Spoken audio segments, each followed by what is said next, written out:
Hi guys, so ngayon magluluto tayo ng tinutungang ginataang papaya na may sahog ng manok.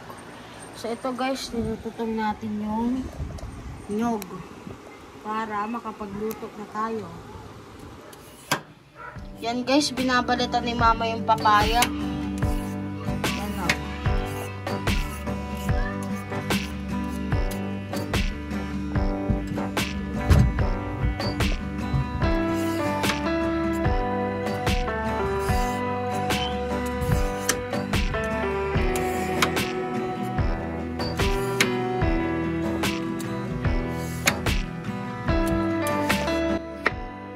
Guys, nabalatan na ni mama. Hihiwain na namin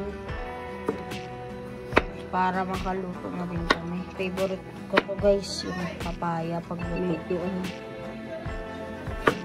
Medyo hinog na. Medyo hinog na siya guys.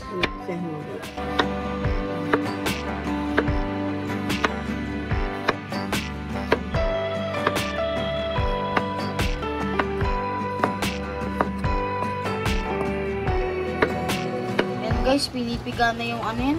Nyog. Coconut. Para makalabas siya ng milk.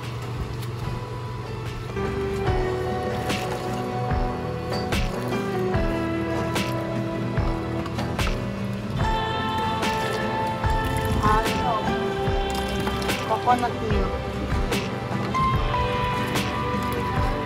Tutungan.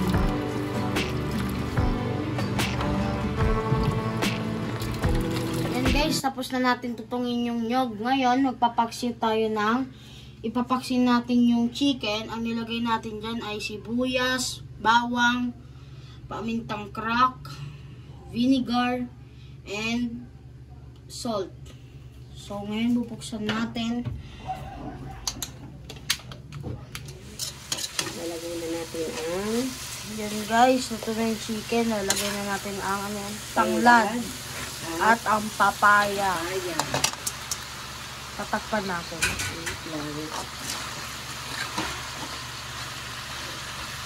Parang ang konti ng chicken.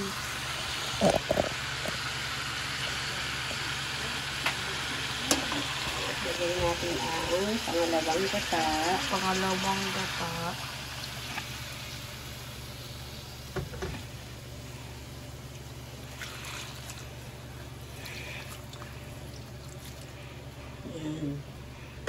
Ito po ang unang gata. Ano pangatlong gata? Okay. Takpan natin. Antayin natin na ito ang papaya. Yan guys, kumukulo na. Halu-haluin natin. Pero matigas pa yung papaya. Takpan natin ulit.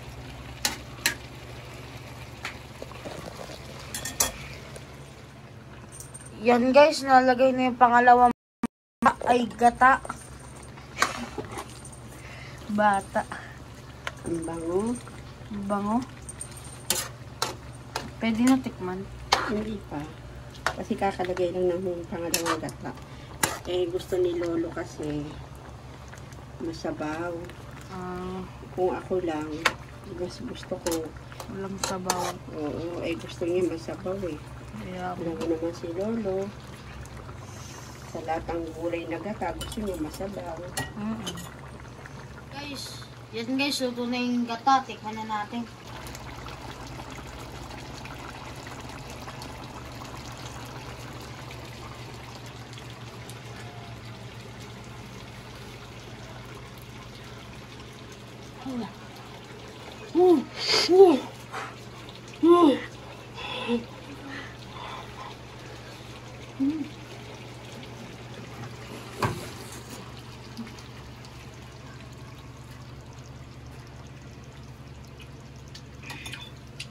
Init.